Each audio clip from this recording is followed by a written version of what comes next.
The forest is awake. What time is it where you are? And from where do you listen? Welcome to Night Whispers. Subscribe and hear what hides in the dark. I'll be honest. It started out as the kind of night you'd brag about to your buddies. Carefree, a little impulsive, exactly what we both needed. After dinner and a movie, we decided we wanted something that went beyond the usual routine. So we hopped in my truck with this shaky plan to escape the city lights and find a hideaway under the sky. The highway was empty, and the further we drove, the more isolated everything became. I remember rolling down the windows at first, relishing that cool rush of air against my face. She and I were talking about anything and everything. How suffocating our week had been. How nice it was to have a real night off. There was this spark of excitement that only grew each mile we put behind us. Like we were secretly running from everyday life. But there was another feeling creeping in too. A sense that once we left the main roads there was no easy turning back. Eventually we spotted a dirt path off to the side. No markers, no lights, just a narrow gap in the trees. We exchanged that quick giddy look that says let's do it. And I took the turn. My tires crunched over gravel and dirt, and the deeper we went, the more ominous it felt. The headlights carved out an eerie tunnel ahead of us. The forest pressed in tight on either side, like it didn't want us intruding. We finally reached this small clearing. I pulled over, cut the engine, and in an instant, we were surrounded by darkness. There was a moment when neither of us spoke, just took in how quiet it was. It's that kind of quiet that almost messes with your head. You can hear your own breaths, your own heartbeat. And it's suddenly magnified 1,000 times. A part of me wanted to drive right back out, but of course I didn't say that. We were here for a reason and neither of us planned on chickening out. Climbing into the back seat felt like stepping into a private world where we could forget about all the daily grind. I could almost laugh now, thinking how nervous we were while also being so eager. She teased me for fumbling with my coat, and I joked back that her shirt buttons must have been made for Houdini, just to keep it light. For a few minutes, we just forgot everything. All around us, the night pressed in, but we were too focused on each other to dwell on it. Then those headlights appeared. At first, they were just a faint glow bouncing through the trees, distant enough that I couldn't quite tell if it was headed toward us. My entire focus shifted. I remember sitting up, trying to peer out the back window, while she scrambled to fix her shirt. The lights kept growing brighter, cutting through the night, and I realized the vehicle was definitely on the same dirt path we were on. An awful sense of panic settled over me. I had no clue who it could be, cops maybe, an angry local who'd caught us trespassing. We started this frantic search for clothes that had practically vanished in the dark.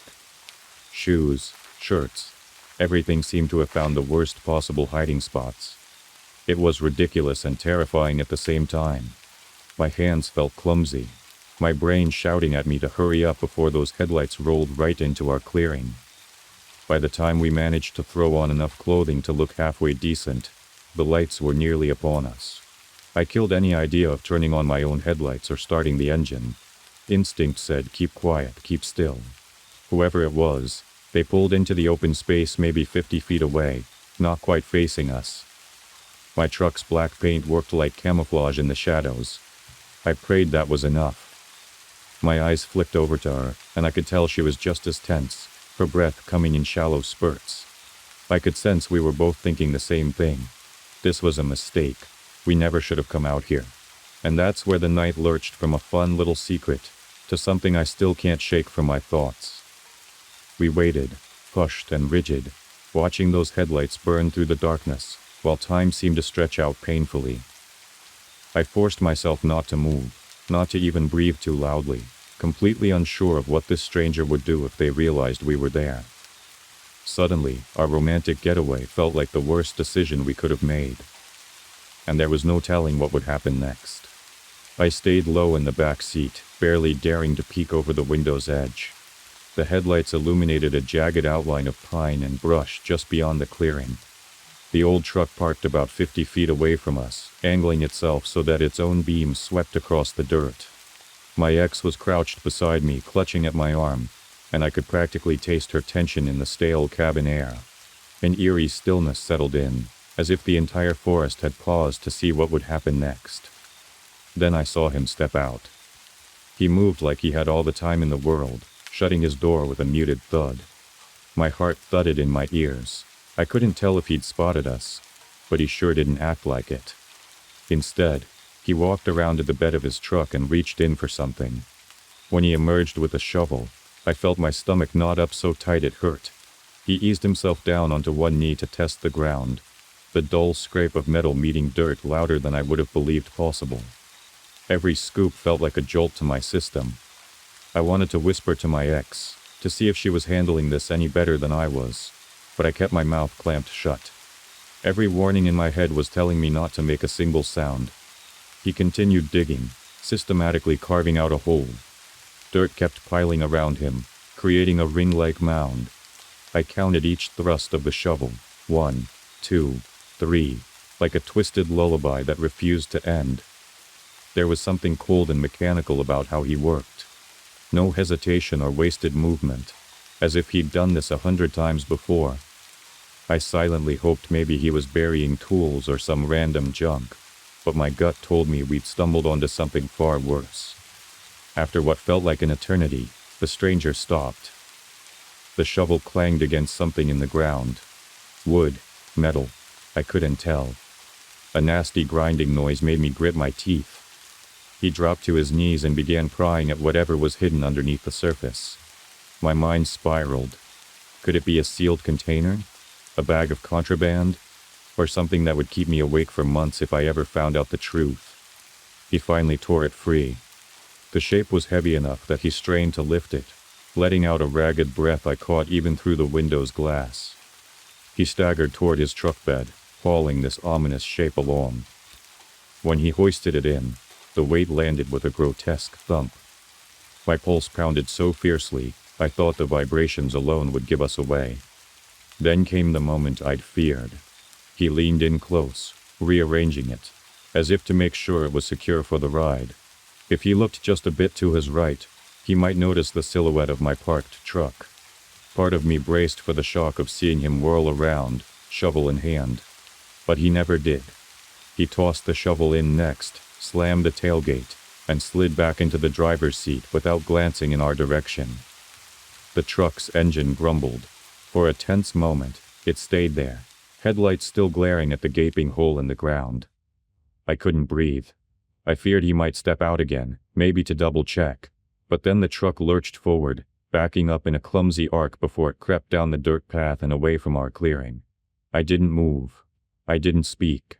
She didn't either. We sat motionless for at least a handful of minutes. My eyes stayed locked on the spot where he'd been digging, the newly upturned soil shining under the moonlight. I couldn't stop imagining 100 different nightmares he could have unearthed. The crunch of tires faded in the distance, and the forest returned to its usual nighttime hush, like everything had snapped back into place. When we finally found the courage to stir, I reached for the key in the ignition. My palms were slick with sweat, and that faint click of shifting into gear felt magnified 1,000 times. I eased the truck onto the path, terrified our headlights would announce us to anyone waiting just around the bend. The thought of him doubling back, or having some accomplice, lurked in the back of my head. I kept checking the mirror, convinced I'd see those same headlights rush up behind us, but it was just emptiness and trees. Once we hit the main road, the tension inside the truck was suffocating. We didn't speak for a while, we just let our breathing steady. Eventually she asked if we should call the cops, but the question kind of hung in the air. What would we even say? We watched this guy dig up something in the middle of nowhere.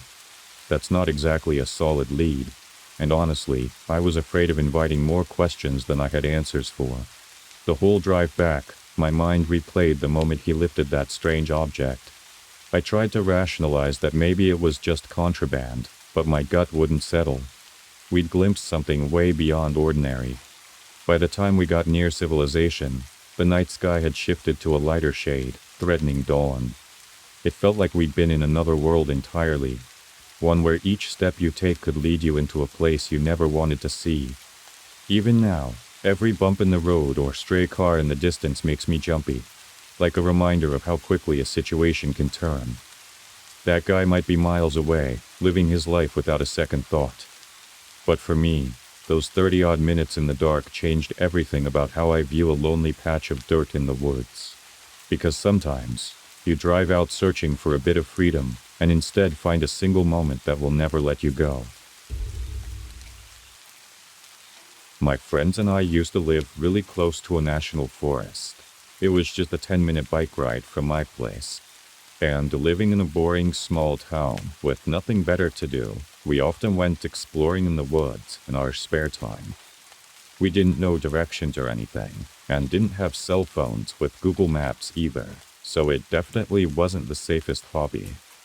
After years of going out there, though, we'd grown pretty accustomed to the area. Anyway, I was just 15 at the time, and it was the first day of summer break. Me and one of my closest friends, Jason, were celebrating the start of summer by having a sleepover at my place. We were probably just going to play Xbox all night, but just a little past 12 a.m., the power cut out. My dad woke up and tried to get it running again, but it looked like it was a neighborhood-wide outage, so there was nothing we could do about it. Neither of us were tired, though. We had literally just chugged energy drinks a half hour ago, planning on pulling an all-nighter. After a couple minutes of being bored, though, Jason asked if we'd ever been in the forest at night. It was a weird and random question, but it almost felt even weirder that we'd never actually been out there at night, despite having lived here and explored those woods for over a decade. Somehow, not a single time had we gone when it was dark. We grabbed my empty book bag and tossed a couple flashlights in it, then rode our bikes to the spot that we usually entered the forest at. It was this dirt circle on the edge of the road that we'd always leave our bikes at. While we were there, we noticed a car parked further up the road. It was some old SUV, looking like it might have broken down, but all the lights were off, so we thought they'd abandoned it or something. We tossed down our bikes and headed into the trees. When we entered, we immediately had to take our flashlights out, because it was insanely dark. Outside the forest, the moonlight was bright enough to illuminate the area, but inside the forest, it was just absolute darkness. I don't even know why we were so intrigued by going here at night. I guess it was just because we'd never done it, and we wanted to get a little adrenaline rush. It only took a couple minutes for that rush to set in, as we looked back and could no longer see where the road met the woods. It was cool to hear the forest ambiance at night, and obviously it was a little creepy, too. Our enjoyment seemed to dwindle down as we got further in, though, and I don't know about Jason, but I was getting a really unnerving feeling. It was like the adrenaline rush had faded, and now I felt like something was actually wrong for some reason. For several minutes, we walked in silence, listening to the now eerie and unnerving sounds of the woods around us as we moved our flashlights around. Then we heard a stick snap to our left. The sound echoed through the woods, and both of us moved our flashlights toward it. In the beam of our lights, there was a guy standing, maybe 40 feet away. Jason and I froze, immediately knowing how odd it was for some older guy to be out here, and unsure what he was up to. He had a black leather jacket on, and a cap over his long hair. I remember his eyes vividly, though, as they were disturbingly wide open.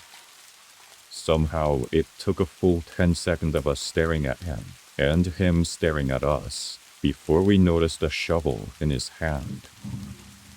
Jason leaned over to me and whispered in a nervous voice, "I think we should go, like right now."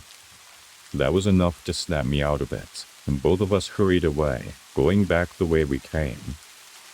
We covered our flashlights with our shirts to make them dimmer and less visible just in case he was trying to find us. Eventually, we made it back to our bikes though, and when we did, we noticed that the car parked up the road was now gone.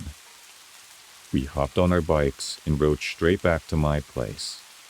I really wish we had told someone what happened. However, I'm sure that even if we did, nothing would have come from it.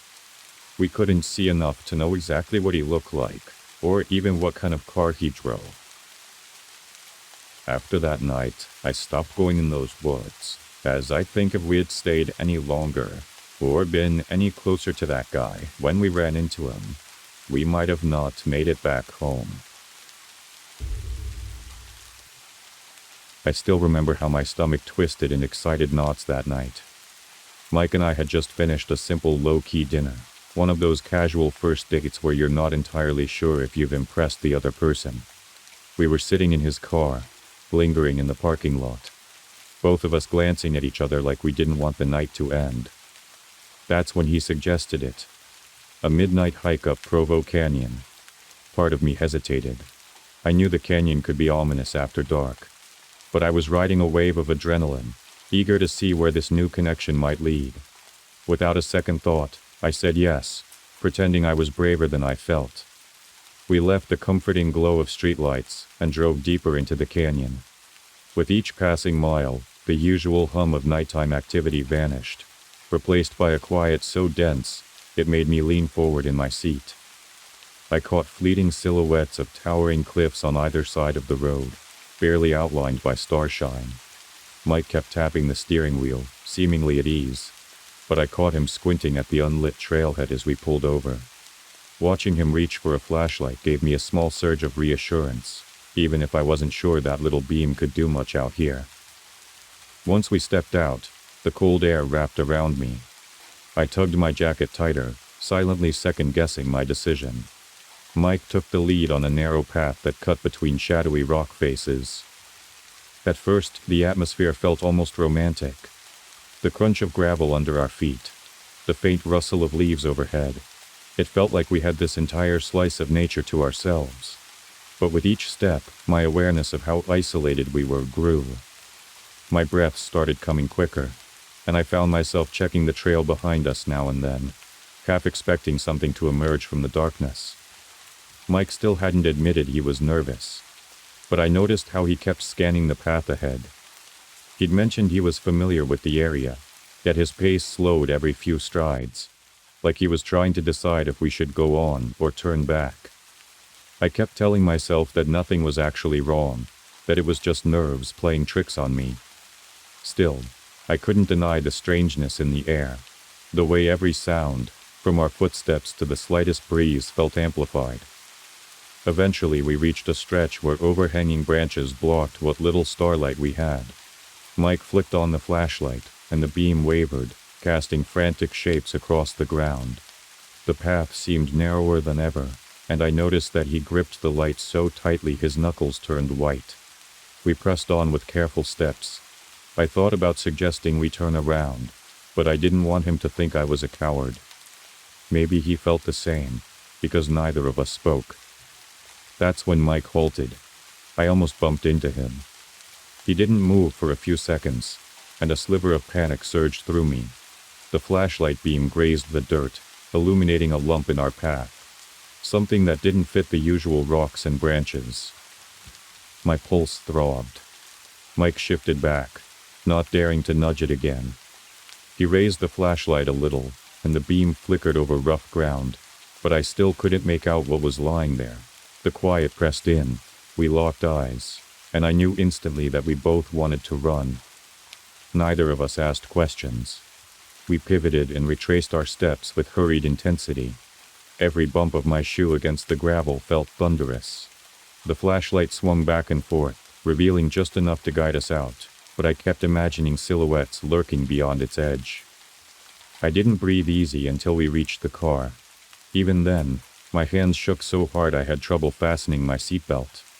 We drove away in a tense silence, each too unsettled to speak. The farther we got from the trailhead, the more my chest loosened. but a queasy sense of unfinished business clung to me. I tried to make a joke about how we'd picked a ridiculous way to spend a first date, but the words died on my lips. Mike forced a half smile, though his eyes stayed glued to the empty highway. In that moment, I told myself it was just a late-night scare, some weird fluke. We were both alive, unhurt. So what was there to worry about? But part of me couldn't ignore the electric sense that we dodged something dreadful, a brush with a threat that had no name yet. We never spoke about that shapeless lump on the trail, and deep down, I think we both knew we'd never forget it. For a while, we pretended nothing had happened on that trail. Mike and I carried on with our lives, dating, moving in together, eventually tying the knot. And we never once brought up the memory of that strange night. It became an unspoken agreement. If we didn't talk about it, maybe it would fade away. Every so often, though, I caught him glancing at me in the dark, like he was pondering the same questions I was too afraid to voice. Did we really bump into something serious out there, or was it all in our heads? Years passed in relative peace. We settled into a small apartment, got steady jobs, even started hosting Saturday brunches for our friends.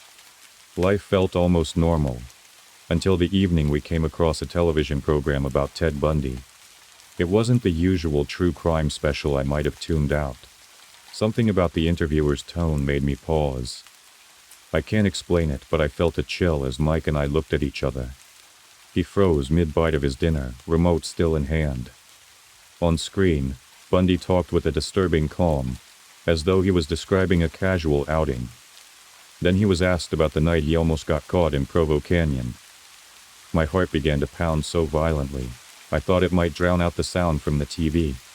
At first, I refused to believe it could be our story, but he described luring a girl there, disposing of her body, and hearing a pair of hikers heading up the trail. He mentioned that the man practically stepped on the victim, and for a moment, he thought he'd been found out. But then, inexplicably, those two people just turned around and vanished into the darkness. I looked at Mike, waiting for him to say something, hoping he'd crack a joke, or reassure me it was a coincidence. But he stared at the screen, jaw clenched, eyes wide as if he'd seen a ghost. In that silence, realization slammed into me. I felt my pulse jump to my temples, and a wave of nausea washed over me. It couldn't be anyone else. We were the ones who stumbled into that nightmare. It had to be the same night, the same canyon, the same detail of stepping on something that didn't belong there. I don't remember how long we sat in that stunned fog before one of us reached over and muted the TV. All I recall is the weight of what we'd learned pressing down on us like a crushing vice. Neither of us knew what to say. It was a minute, maybe two, but it felt like an hour. We just stared at each other, grappling with the nauseating certainty that we had been yards away, mere steps away, from one of the most vicious predators in modern history. From that night on, our memory of the midnight hike changed forever. Up until then, we could treat it like an odd camping story gone wrong, something we'd overinflated in our imaginations. But with the truth out in the open, I started having these jolting flashbacks in the middle of the night. I'd dream I was back on that trail, surrounded by blackness, hearing phantom footsteps behind us. In my nightmares, Mike and I turned around, and we weren't alone. I'd wake up gasping, unable to shake the possibility that Bundy had been mere inches behind a tree, watching us, maybe even considering how easily he could take us both. Mike became quieter in the weeks that followed. He stopped going to the climbing gym, lost interest in the adventure sports he used to love. One day, he admitted he couldn't stand the sound of gravel anymore because it reminded him of our rush to the car that night. That confession actually made me feel less alone in my fear. I wasn't the only one consumed by it. We never reported anything to the police because by then it was long in the past. Bundy was already locked away, no longer a threat to anyone. But that sense of helplessness stayed with us. We'd been so clueless, so close to tragedy, and it was pure luck that we stumbled out unscathed. There's a certain guilt that comes with surviving when someone else obviously didn't, and that guilt settled over us like a heavy shroud. Even now, if the topic of late-night hiking comes up at a get-together, Mike and I exchange knowing looks. Our friends have no clue about the dark secret we share. Sometimes they'll ask if we want to go on a group camping trip, but we always find an excuse. They don't understand why we refuse, and I hope they never have to. These days, I don't think about it constantly, but every once in a while, something, like a news story, or a flicker of movement in my peripheral vision, will jolt the memory back. I'll be transported to that moment on the trail, the darkness pressing in, my stomach nodding in a sudden surge of alarm as my foot grazes something indescribable. And I'll recall the stark truth. In those moonless hours, a twisted mind lurked just out of sight, watching our every step. We left with our lives. Someone else never made it out. We'll carry that knowledge with us, silently, for the rest of our days. Back in 2021, I took a road trip to Maine. I'd never been, but I had a few camping trails that I wanted to go on. I actually didn't even have a hotel booked. I pretty much just drove straight up there and parked at the trailhead, planning to spend the whole time camping. This was a really flawed plan though, because I arrived a lot later than I was aiming for. It was about 5 p.m., and the trail to the campground said it was 4 hours long. I brought a headlamp and everything, so I wasn't too worried, but it definitely would have been nice not to be rushed. It's also worth the mention that no other cars were at the trailhead, so it was supposedly empty. I got going, walking as fast as I could without injuring myself. 2 hours in, the sun started coming down, and by 8, it had mostly set, so I took a 5-minute break to rest up before making the final stretch. I sat on a fallen tree, just off the path, and drank some water, then pulled my headlamp out. As I did, I heard some leaves crunching behind me. I quickly turned on my light and shined it behind me, but there was nothing. At least, nothing within the range of my light. As I looked out for a few seconds, the sound had stopped, and it was just quiet. What I had heard sounded like footsteps, but I didn't hear enough of it to know what it was. Probably just a deer or something, I thought.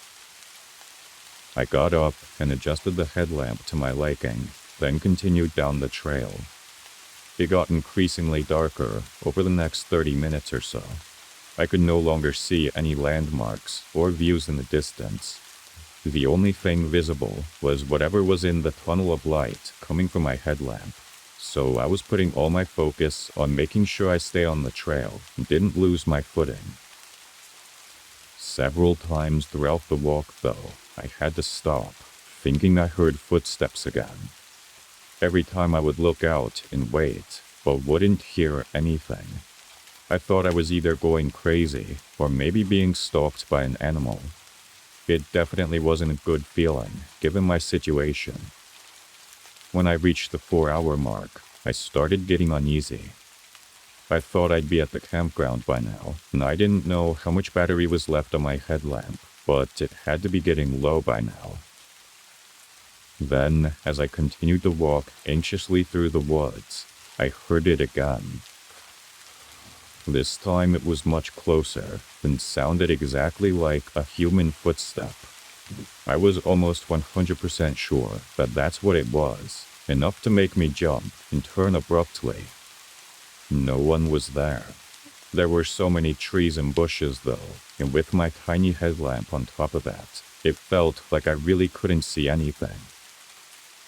Hello? Is someone out there? The insects chirping only seemed to get louder, covering any subtle sounds of possible movement. I started backing up, still facing where I'd heard the sound from. After taking 10 or so steps back, there was a quiet footstep a little to the right. I moved the light over, and as soon as I did, one of the bushes suddenly jerked and rattled all the leaves, and for an instant, I saw someone's legs as they sprinted away, further into the woods. I completely froze up. After a few long seconds, though, I came back to myself, and started hurrying away from that area.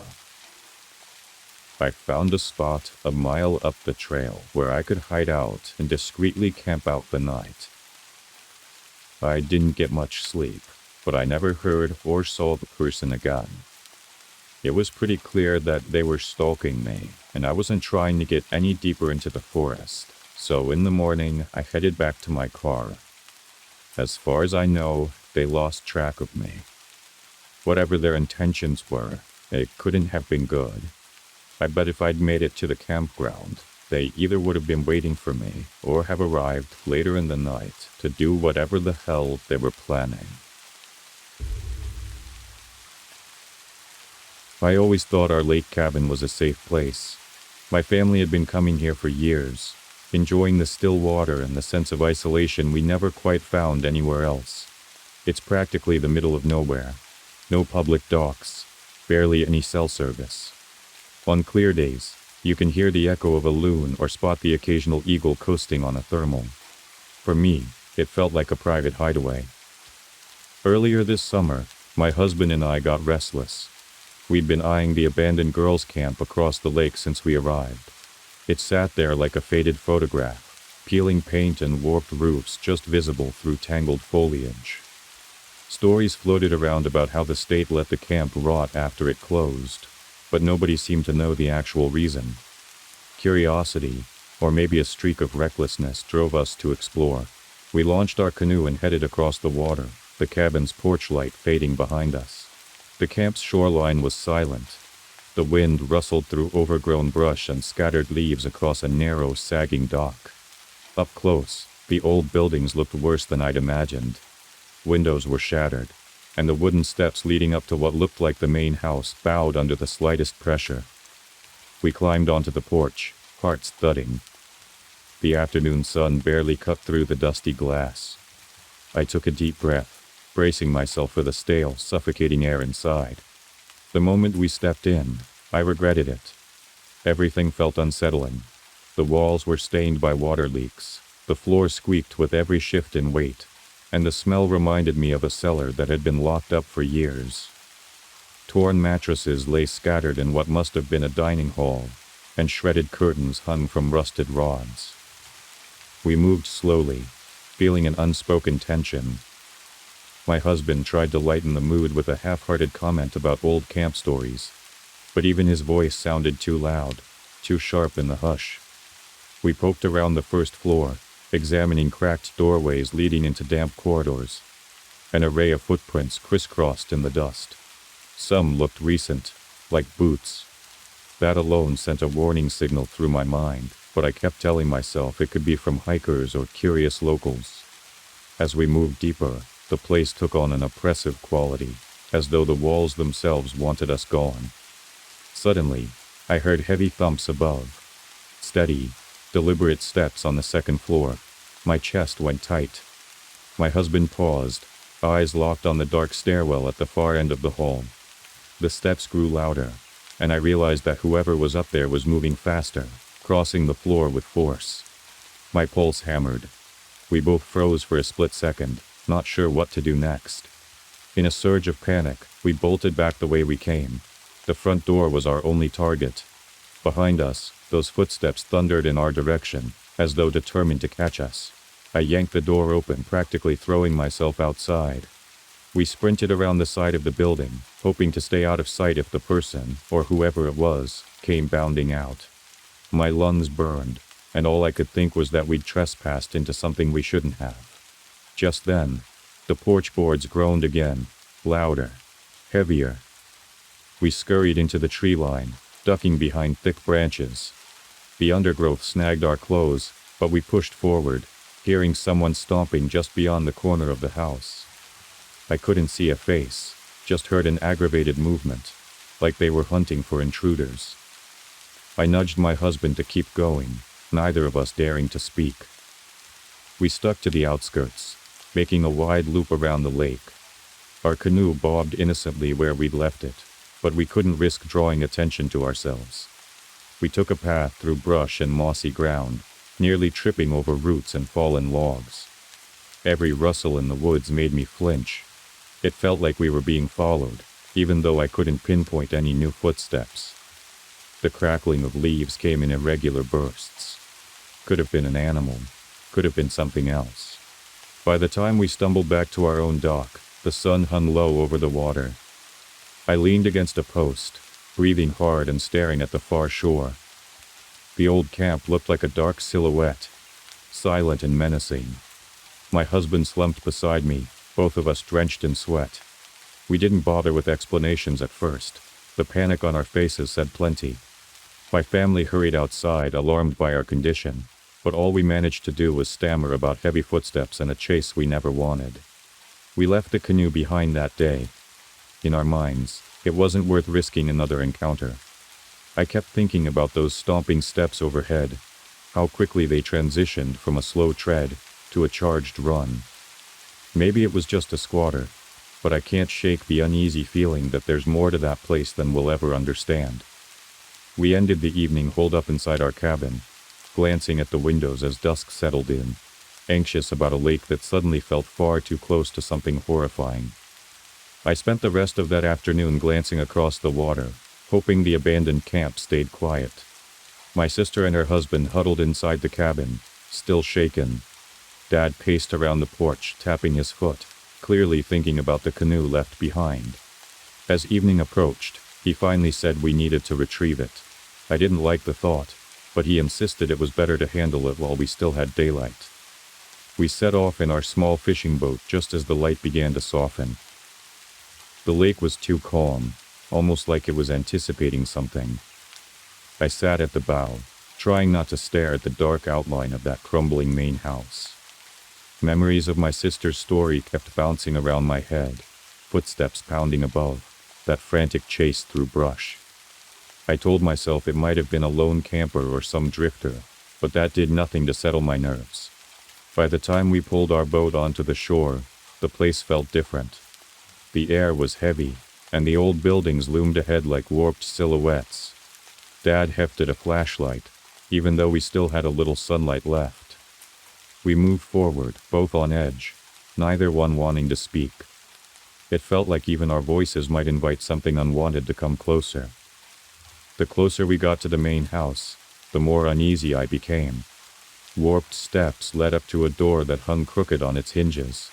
The windows were dark, except for stray shards of glass that occasionally glinted in the last of the sun's rays. A damp odor drifted out of the building. A quick sweep of the porch revealed discolored spots on the floorboards, possibly just water damage but unsettling all the same. Dad gestured for me to follow him inside. We stepped over rubble, bits of broken wood, and scattered debris that might have once been camp gear. Every step drew out a whine from the floor, like a warning. My thoughts were spinning with questions. Could the intruder from earlier still be here? Would they be watching us, deciding whether to confront us again? We explored a few decaying rooms, kitchen counters rotted through, cabinets torn off hinges.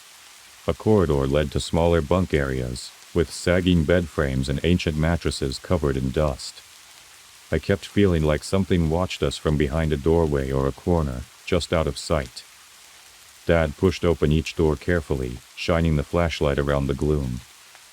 Every so often he'd pause, listening, but no footsteps emerged from above. Still, the silence itself was unnerving.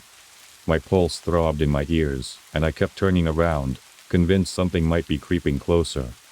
When we reached the stairs to the second floor, a loose board shifted beneath my foot with a loud crack. My heart hammered at the noise. Dad gave me a look that said, "We need to be quick." We ascended, the air growing mustier as we climbed. The hallway up there was lined with empty rooms. Peeling wallpaper hung in strips, and the odor of mold was stronger. Each step caused dust to float around us in lazy swirls. A sliver of light came through a shattered window at the far end, illuminating scattered papers, old camp schedules maybe. Dad's flashlight flicked over the floor, revealing footprints in the dust that didn't seem recent, but definitely weren't ours. We found no signs of the heavy tread that had spooked my sister, yet the idea that someone had roamed this hall remained. My stomach twisted, imagining that person sprinting in these cramped corridors. After we finished scanning the second floor, we hurried back downstairs.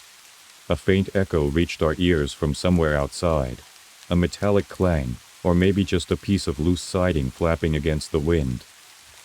Dad muttered it was probably nothing, but neither of us believed that. We were too on edge. Once we stepped onto the porch again, relief washed over me momentarily. At least we were out of that stale darkness. We made our way across the weed-choked lot toward the canoe. My sister had tied it off to a small tree, but it looked like the rope had been shifted around. Possibly the wind or changing water levels did that. At least that's what we told ourselves. Dad gave me a quick nod, and we wasted no time lifting the canoe, tossing in our life vests, and dragging it toward the water. That's when a branch snapped somewhere behind us. We both whipped around. The yard was full of tangled growth and crumbling structures, casting odd shadows as the sun dipped lower. No movement, no immediate silhouette. Dad motioned for us to keep going, so we lowered the canoe into the shallows and shoved off. My breath felt tight, like I couldn't get enough air. I refused to turn around until we were several yards out, but curiosity made me glance back eventually. That lonely main house stared at us with broken windows, its porch sagging. Nothing moved among the trees. As soon as we paddled into deeper water, the tension eased a fraction. Dad and I spoke in hushed tones about how the camp looked even more decrepit than before. He said it was best if we stayed away, maybe alerted the local authorities if we got the chance. Honestly, I was too rattled to argue. The last thing any of us wanted was another run-in with whoever or whatever had roamed those halls. By the time we reached our cabin's shore, the sun was slipping behind the tree line, painting the lake in bronze and purple streaks. My family was waiting on the dock, anxious expressions confirming they'd been worried. We hauled the canoe up onto our grass, forcing shaky smiles while recounting what happened. We told them we hadn't seen anyone, just heard odd noises and found things slightly out of place. Deep down, I knew the uncertainty would keep me on edge for the rest of the trip. Something about that camp felt like a locked door we'd opened, inviting a question of what, or who, lived inside. We'd taken back our canoe, but a sense of dread clung to me all evening. When night finally fell, I couldn't help glancing at the black silhouette of that abandoned structure across the water, half certain I might spot a shape moving, watching, or waiting for another chance to chase intruders through its ruins. I remember the first day I stepped into that overgrown patch of forest, feeling like I'd discovered a secret no one else had ever noticed. There was this old broken-down path half buried in the dirt, leading up to the outlines of what must have been a fancy estate ages ago. Most of it was swallowed up by roots and leaves, like the place decided it belonged to nature now. I couldn't stop glancing around, half excited, half convinced something might jump out at any second. I was young enough to think I owned the world, but old enough to sense when I was trespassing somewhere I probably shouldn't be. My friend and I spent weekends there, mostly messing around with sticks and scraps of tarp to build these ridiculous fort-like structures. We treated every pile of stone or broken bench like an invitation to explore. A lot of the time, we just ended up tearing our clothes on brambles, but that felt like a small price to pay for the thrill. We'd laugh about how empty the forest was, never once spotted any other footprints in the mud or heard any voices beyond our own. It was just us, the rustle of branches overhead, and an uneasy quiet that pressed in if you paused to listen. Then one day, we found something I still can't quite wrap my mind around. Tucked behind a cluster of rotting logs, we discovered a mess of magazines that had definitely seen better days. The pages were all warped and smelled like they'd been rained on 1,000,000 times. They looked decades old, haircuts and outfits like something out of a bad TV special. We shrugged it off as some random stash left behind by hikers or whoever used to live here. Still, it made the forest feel even more like our domain. Like we were uncovering relics nobody else had bothered to touch. Eventually, though, our gaze shifted toward this wall of bamboo in the distance. It didn't match anything else around it. It was far too thick and too perfectly arranged to be natural. We'd spent so long goofing around in the same few spots that our curiosity was practically gnawing at us. We'd peer through the stalks, trying to see if there was anything behind them, but it was all shadows and green leaves. Maybe that's what made it so intriguing. It was the only patch of the forest that refused to let us in. After weeks of idle talk, we decided we were done just staring. If nobody else claimed that area, it was time for us to stake our claim. We grabbed a pair of heavy garden shears from my garage, stuffing them in a backpack so it didn't look like we were up to no good. That morning, I remember the sun was out and the air was muggy, like the forest was trying to warn us in its own quiet way. But we pretended not to notice. Hacking through that bamboo was a lot tougher than we planned. Thick stalks resisted every snip, and old leaves whipped at our arms, leaving thin scratches. We were sweating and covered in flecks of plant matter by the time we made an archway big enough to crawl through. The second we slipped inside, it was like stepping onto another planet. Gone were the tangled weeds and random rocks. Instead, a soft layer of clovers covered the ground, looking almost staged, as if someone had groomed the place. And then we noticed the statues, knee-high fairy figures perched on little mushroom pedestals. They would have been whimsical if not for the damage. Each face was shattered. Stone shards sprinkled the clover like broken teeth. I felt sure we'd tripped into some bizarre art installation, except there was no sign of an artist. And in the center of the clearing stood this hulking block. Up close, it looked like a coffin made of rough concrete or stone, vines creeping along the sides. We ran our hands over the carvings, but they were worn down to nonsense shapes.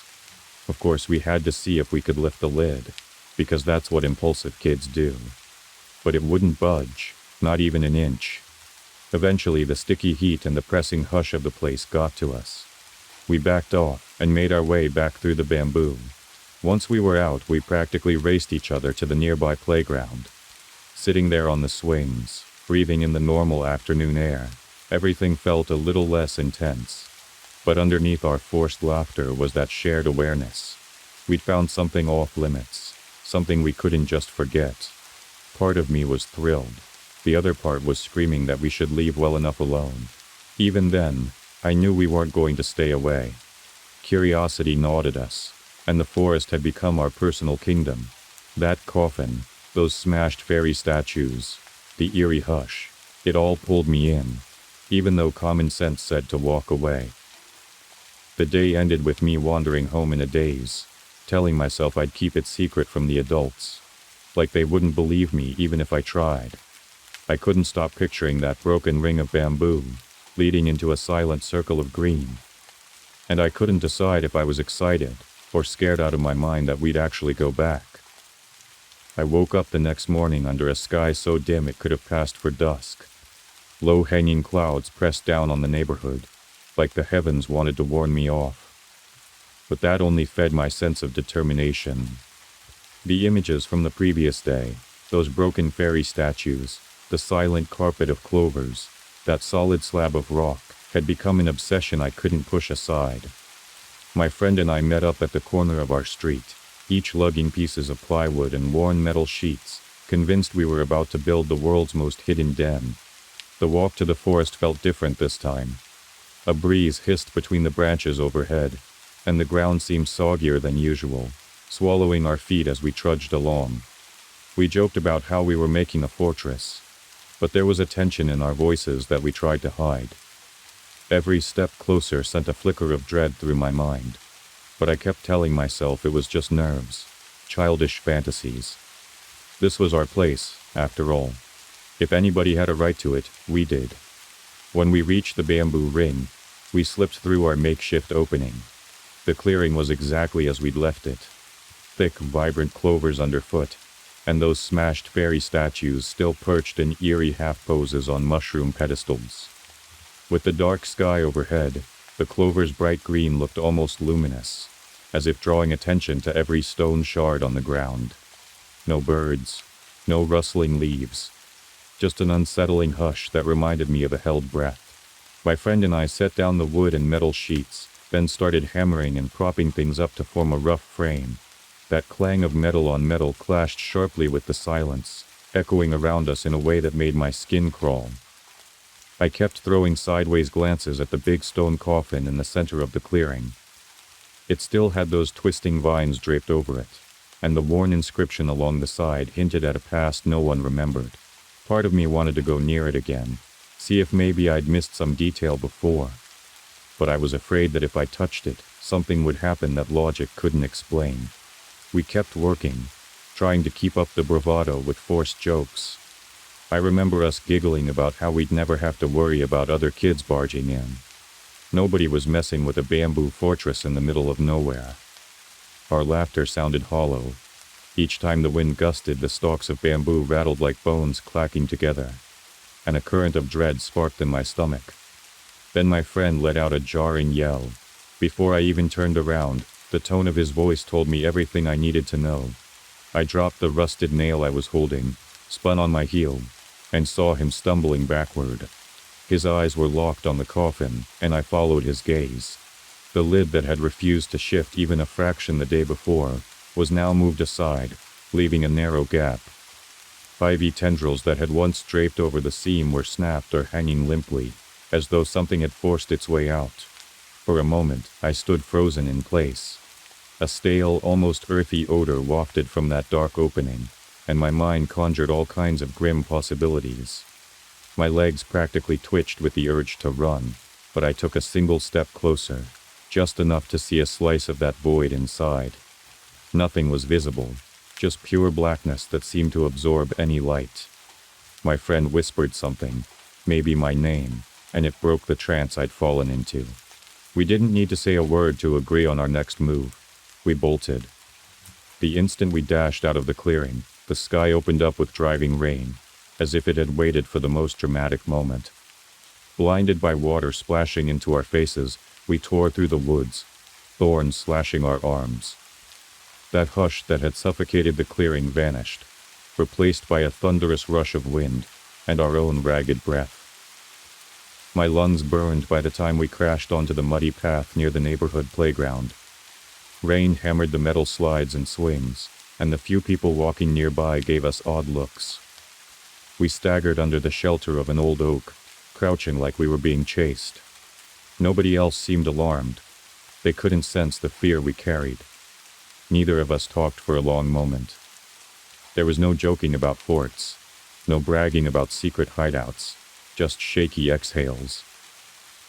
Finally, my friend muttered that we were done with that place. He didn't say why or argue any further. We both knew some lines aren't worth crossing, some secrets not worth prying into. Whatever opened that coffin, we didn't care to find out.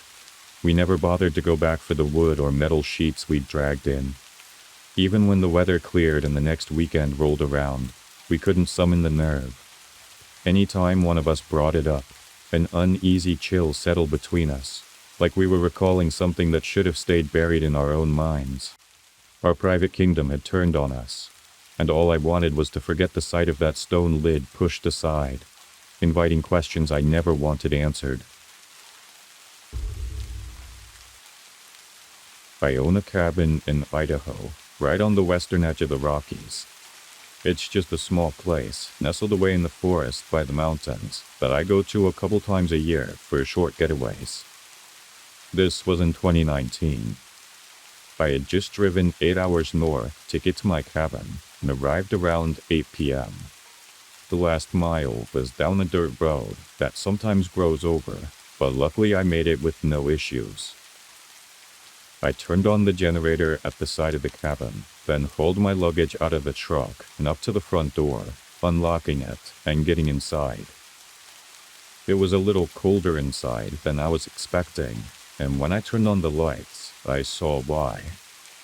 One of the windows in the back of the living room was broken, like the whole glass part was shattered and all over the floor.